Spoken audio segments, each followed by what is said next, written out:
Today we will be discussing how to load and play an audio file and why such a seemingly simple task can become very complicated. We will also be using our first openFrameworks add-on.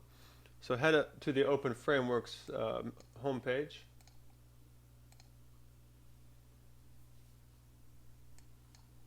openFrameworks.cc.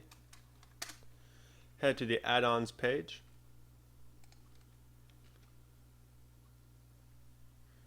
Go to the sound category, and we will be using ofxPortSF. So scroll down. Alright, so this was developed to be used with the audio programming book, so this is an especially good time to review that resource. Chapter 2 spends a good deal of time talking about the library and talking about all the things that go into it. So to get a copy of the add-on, just clone or download the zip. Once it's finished downloading, extract that and put this file in your openFrameworks folder. So I'm going to search for openFrameworks, add-ons, put it there.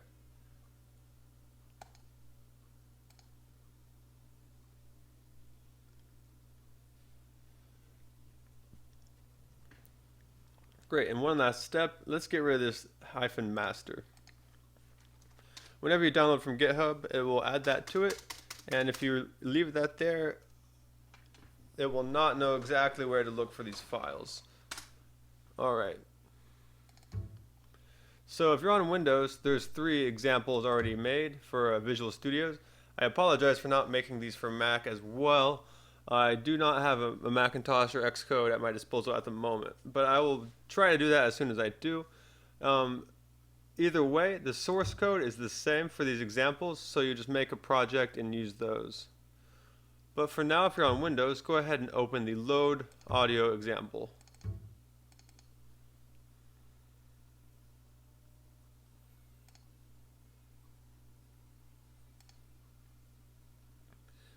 Alright, and while that's working on that, let's open the project generator.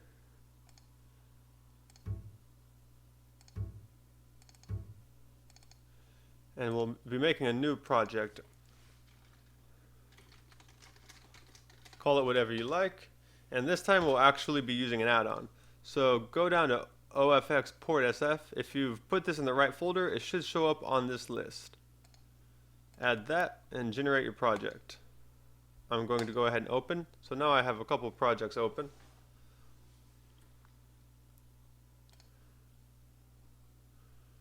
Alright, so I'm going to head to my source folder. A brand new openFrameworks project. Okay, so this project does know where that file is located, but we're not using that add-on yet. We have to do one remaining thing. Include ofxPortSF. All an add-on really is a convenient wrapper for a library. Sometimes they use openFrameworks built-in libraries, but a lot of times they're just other C or C++ libraries wrapped to be used with openFrameworks, as is the case with ofxPortSF. Okay, so now we have access to that library. Let's go ahead and just copy and paste the code from the example file. So here we have all the information we'll need to load and play a sound file. Copy that in. There we go. Alright, so we'll need a couple more functions as well. Let's go ahead and get rid of what we don't need. We will need key pressed and mouse moved. We'll need an exit function. And we'll need our normal audio callback function.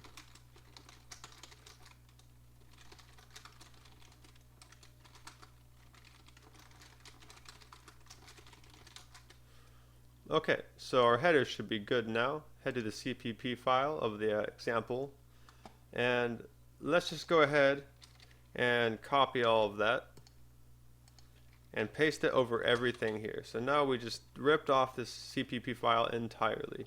This will be a little quicker than going through it and rewriting it all from scratch, but I will explain everything that's going on. All right, so we don't have anymore our mouse moved function from doing that. So let's go ahead and add that back. Void of app mouse moved int x int y. All right, we'll need that later.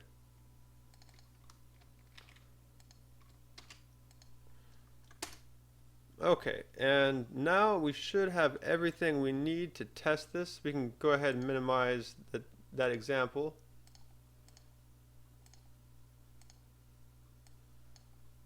Go ahead and give it a test. Make sure you're running on 32-bit mode. As of now, at least on Windows, it will not run or compile in 64-bit. I'm working to fix that and make the ofxPortSF work for 64-bit builds.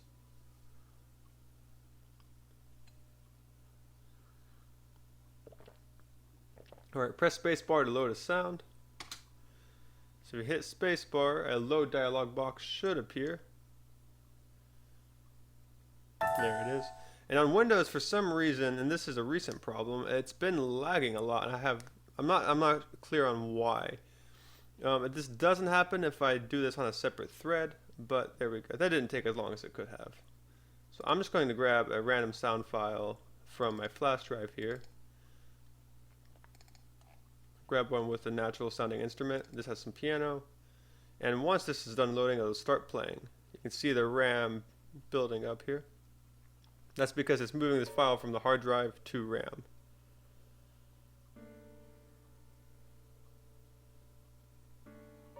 Alright, it's playing. Great. Okay, so let's see what's happening here. First, I should change this on the file. I had this set for 5.1. Let's do stereo as normal. Okay, so we have a couple of things that are unfamiliar, or more than a couple actually. PSF, port sound file props, is short for properties, and as you would guess, this stores our sound file properties. It's just a structure stored within the library. Frames read and total frames read keep track of how many frames we have read. The integer IFD will start at -1, and this will later be our clue as to what went wrong if something went wrong, and our check to make sure nothing went wrong when loading a sound file. If a sound file load was successful, this will store as an identifier. Okay, so float, or pointer to a float frame equals null. We haven't used null yet, and I don't think we've used a pointer to a float. So the pointer to a float just says go to the address of a float. It does not represent a float itself. And the reason we have to use this here is because we don't know how big a frame is yet. So this is one way to go about that. And most importantly, our actual sound file will be stored in a vector of floats. Vectors are like arrays. They have additional functionality. You can add to them, you can take away from them, you can rearrange them. They have, you go to some C++ forums and see all there is to see about a vector. This is the big takeaway from this video, the big new unit you need to learn. Okay, so these variables are just used to play the sound, so they're not too important. Just a boolean, a true or false, in other words, whether or not the sound is playing. And an unsigned integer. This is the same as an integer, except it does not allow for negatives. Okay. So if we go to the setup, we have a small condition. The port sound file library has to be initialized, and this is a quick test to make sure it worked. So we initialize it, and if this turns out to be 0, that means it failed to initialize. And if it does fail, we get an error message in the console. If it doesn't fail, this won't print. Alright, we set play sound to false, and the index is 0 for when it starts. It'll start playing at 0. Alright, and our audio thread startup is normal. And the draw loop, we just have a couple of strings being printed, giving instructions. Alright, so the main meat of this is if key pressed spacebar, single quotes, this will translate this to ASCII. The load dialog box we get when we hit spacebar is caused by this function of system load dialog. This will automatically load a dialog box no matter what platform you're on. It's an openFrameworks function, and the program detects what platform you're on, Windows, Linux, or Macintosh, and it will behave accordingly. This will store the information in an ofFile dialog result. From that result, we get the path. So load file result get path returns a string, an object string, to a path. The library doesn't want the C++ object string. It wants an array of characters. So we have to convert that from the object string to a C string. So this function .cstring will do that exactly. As we go through this, it's not important that you know and understand exactly all of this. You will be able to copy and paste this into your code as needed. So we're just going to go through it very quickly to say what's going on. Alright, so ifd equals port sound file sound open. So this will open our sound file and do one other thing. The sound file properties we've declared in our header will be overwritten by the sound file properties of the sound loaded automatically. And we find the file path here, or we use the file path. And I forget what the 0 means, but let's find out. PSF, port sound file, sound open. The last integer is a rescale, and I'm setting that to false. Do not rescale. Alright, and we store this result in ifd. If this returns something less than 0, that means there was an error. And it actually goes to something like -15, and it is specific upon what error you actually had. But if it's less than 0, you did have an error. So if ifd equals less than 0, make sure the user knows it had an error loading the sound. If there was no error, we load the sound. Alright, so we have to tell this how big a frame is. This was a pointer to a float. Now we're going to allocate some memory for that frame. So we use memory allocate, sound file properties .channel times size of a float. So this will likely be 32 bits, not guaranteed, but very likely. And we're taking 32 bits times however many channels. I'm going to load a stereo file for this. So this will be 32 bits times 2. So this will store 64 bits of memory. Alright, so frame, and that's kind of, it's an array of floats, and this will be an array of 2 floats in this case. So frames read equals port sound file read float frames. This is which sound file location to read, what to read, where to put it, and how many frames to read. So we're just going to read one frame at a time. And this function returns a 1 if there are more frames left. So we'll start with total frames read to be 0. And we'll also clear our sound file. This is where we're actually storing the audio in the application. So just to be safe, we're clearing that before we even begin, but we shouldn't have to the first time anyway. So this is a new function, while. So while this is true, do this. Alright, so frames read equal 1. It should already equal 1 if there's more samples to be read from this function. So we increment the total frames read, and then for every sample in that frame, we add that sample to the sound file vector. So pushback adds something to a vector. We're going to push back the sample of that frame here. So for however many samples there are in a frame, push those samples back into the vector. Alright, so after we do that, we check to see if there are more frames read. If there are, assign that frame to this holder, and do it again, and do it again, and do it again, and eventually there will be no more frames left, and our sound file vector will be full. Once that happens, we set play index to 0, so the sound file will begin at the beginning, and play sound to true. So that's a whole lot of information just to load a sound file. It kind of makes you appreciate other applications like Macs where you just drag and drop and replace into a buffer, and this is all taken care of for you. Without the library, this is insanely difficult. Let's just look at one for an example. One object or function here. Sound file open, go to definition. This is the function to open a sound file. You see it returns an int, and it has to go through all these error checks, all these different things, just to open the sound file on a given system. And there's sound file, and there's other read formats. So you can tell by the length of this document how much work is actually involved in reading a binary file. I shouldn't say binary. The sound file is of course binary, but there's also information describing that sound file. It tells you the sample rate, the number of channels, what else would be the precision or the bit depth.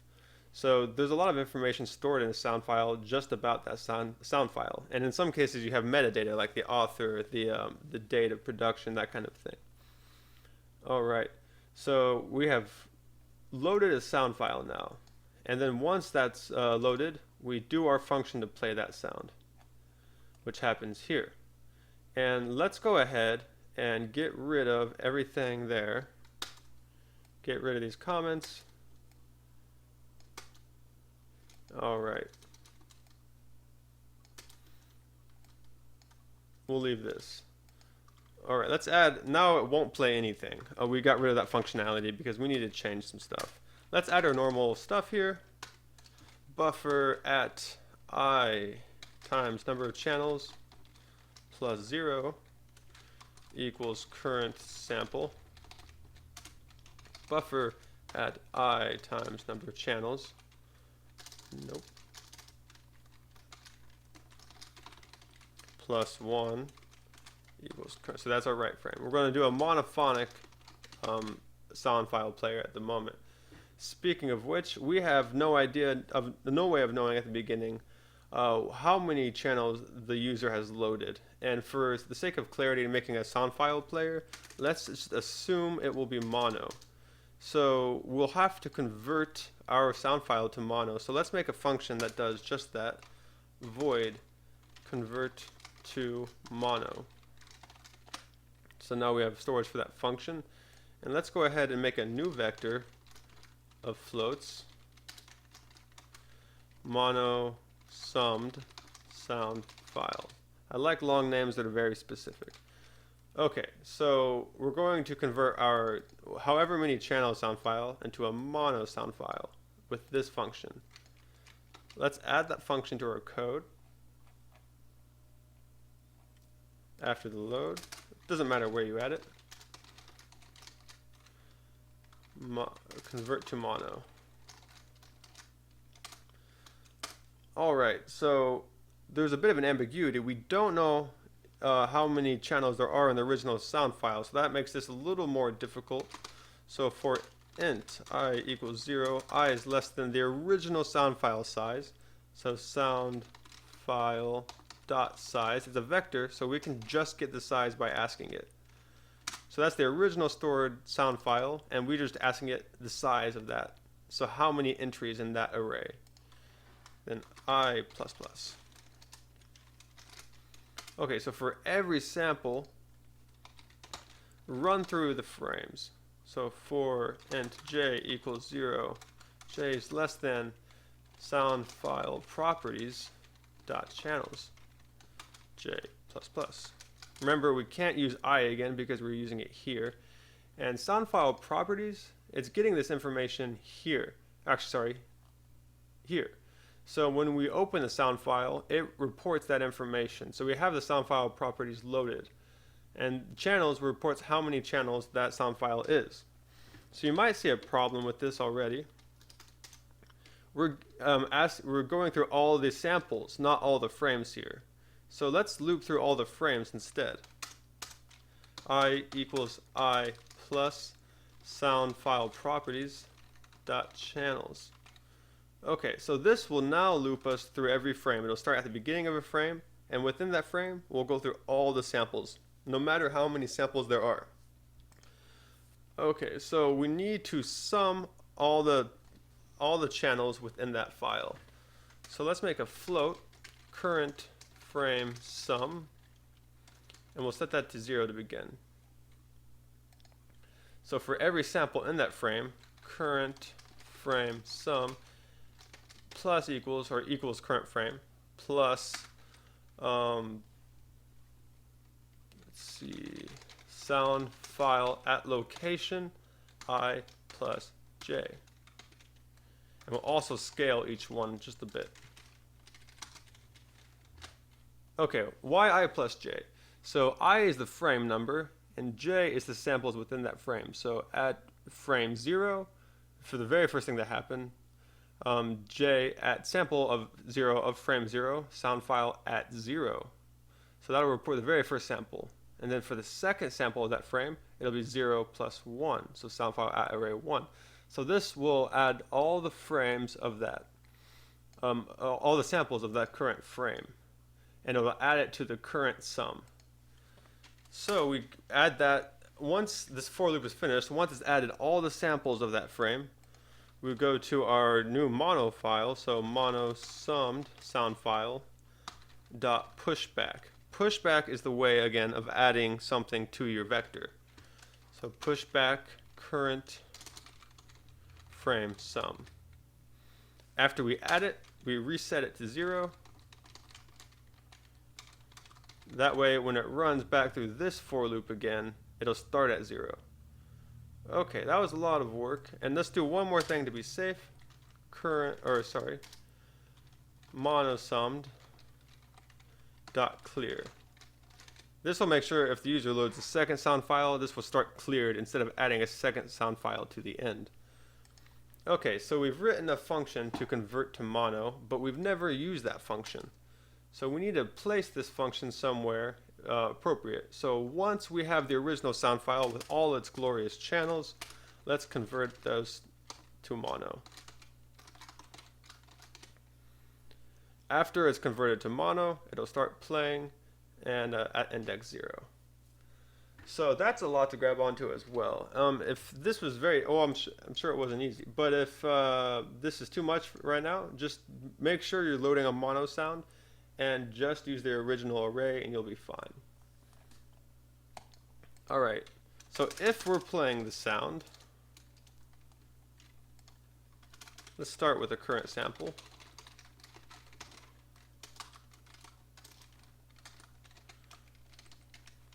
So if we're playing the sound, current sample equals mono summed, so that sound file at location, let's call it read point.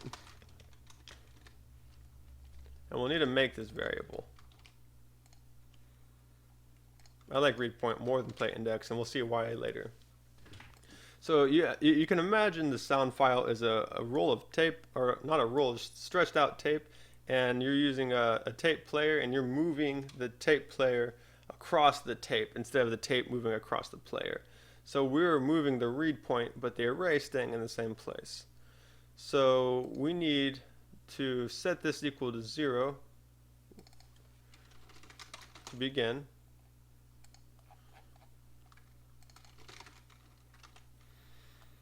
Alright, and then now if we did this, we would be reading the same sample over and over and over and over again. So that wouldn't help us. So we need to increment the read point by 1. So read point plus equals 1. So or read point equals read point plus 1. Same thing again. Alright. Now this would be fine, but when we get to the end, we're going to try to access a point that doesn't exist in the file, which will crash our program. So we need to protect against that. So if read point is greater than or equal to mono sum, the size of our file, dot size. So if that's true, put it back to the beginning.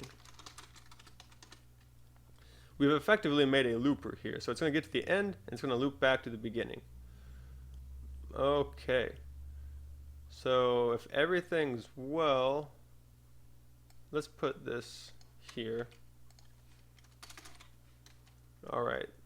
So play sound will become true once the sound is loaded. So once the sound is loaded, it should start playing a mono-summed version of that. Let's find out if that's true.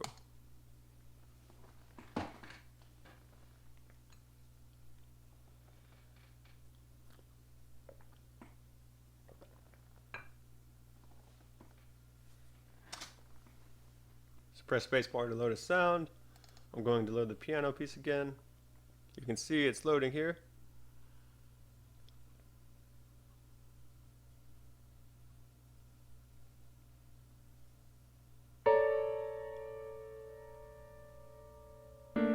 I'm convinced that it's working. Okay, so you might be wondering, why are we using this strange new vector instead of an array? The problem we'll have with an array is we have no idea at the beginning how big this sound file is going to be. The vector allows us to keep adding as much as we want until we fill the RAM, which standard computer has 8 gigs now, so that probably won't happen. But it allows us to add at will and clear at will and change size as we please. I believe a vector actually stores an array and deals with all the difficult stuff of memory management. So we don't have to. So this is the really convenient way to store the sound file. So think of a vector as a very friendly array, very manageable array. Additionally, you can store anything in a vector. It does not have to be a float. It can be any data type, any custom class. It can be a vector of vectors. You can do a lot with a vector. Okay, so we've neglected one pretty gaping flaw with our plan here. This works perfectly if our sample rate that we're playing at is the same sample rate as the recorded audio, which in this case it is. But we can't just assume that. So to fix that, we need a ratio of speed. So we don't want to increment by 1. We want to increment by the ratio of the sound file sample rate to our sample rate. And that's beyond the scope of this tutorial, but let's make something to play this back at varying speeds. So instead of read point plus equals 1, read point plus equals read speed. And we'll need to make this variable.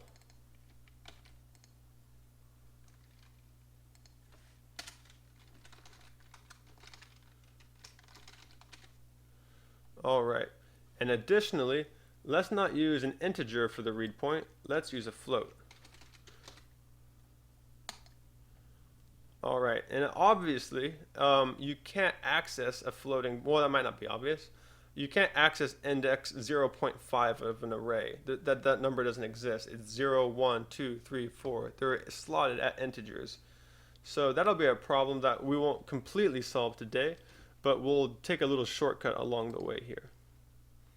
Alright, so read point plus equal read speed. Let's set read speed at the beginning to 1. Alright, so we should have changed nothing. It should, if all is right, plays the same way it did before. Press spacebar to load.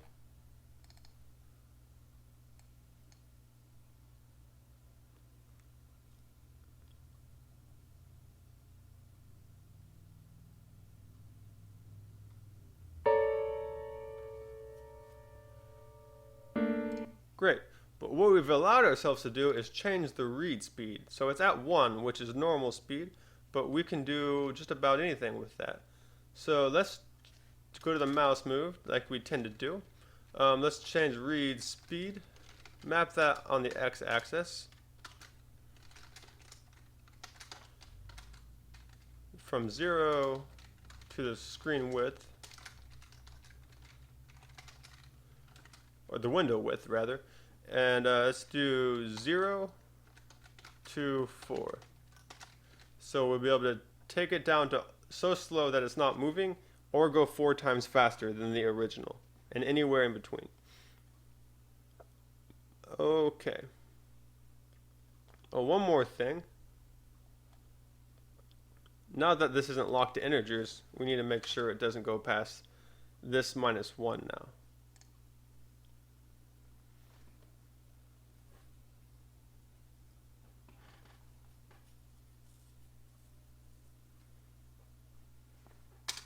Load our sound file.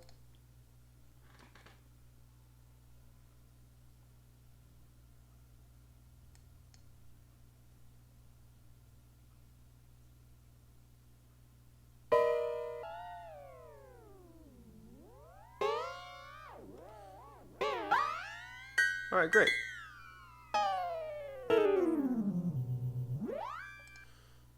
All right, and one more thing, let's add some functionality to make it go backwards as well. So instead of 0 to 4, let's go -4 to 4. All right, and then we'll need one more check, because if we're going backwards, we can go under 0 now. So we need one more condition. If read point less than or equal less than 0, we'll set it to the end of the sound file if it gets past the beginning. Point equals mono some sound file dot size -1. All right. So as I said before, I'm going to stop writing simple if statements on 3 lines. Okay. All right, so if we're playing the sound, the current sample equals the current index. Oh, one more thing we haven't done. And it's taking care of this by itself, but read point is a float. We can't access a float. So let's cast that as an integer to mind our manners here. And we should be good. All right, so read point plus equals speed, which can be read speed, which can be any number. And if it gets past the end, put it at the beginning. If it goes backwards and goes past the beginning, put it at the end. All right, so we should be able to play backwards now.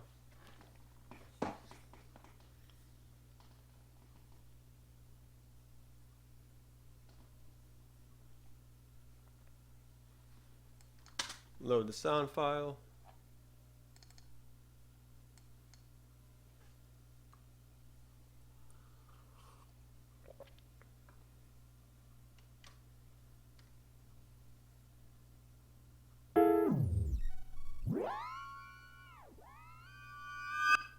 Yep, that's definitely backwards.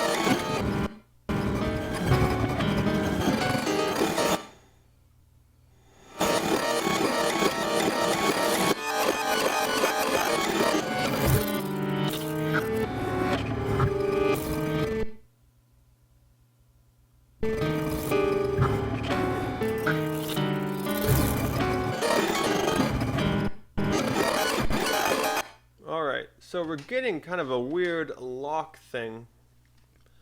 Let's find out why. So let me explain what I'm talking about first.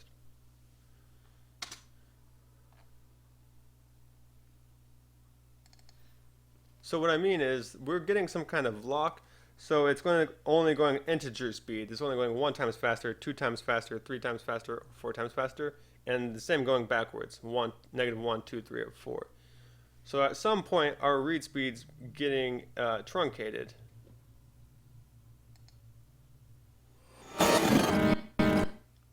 So this space here is playing at 0, but it should be 0.001 or 0.2, and it's at 0. Here's normal speed, twice speed.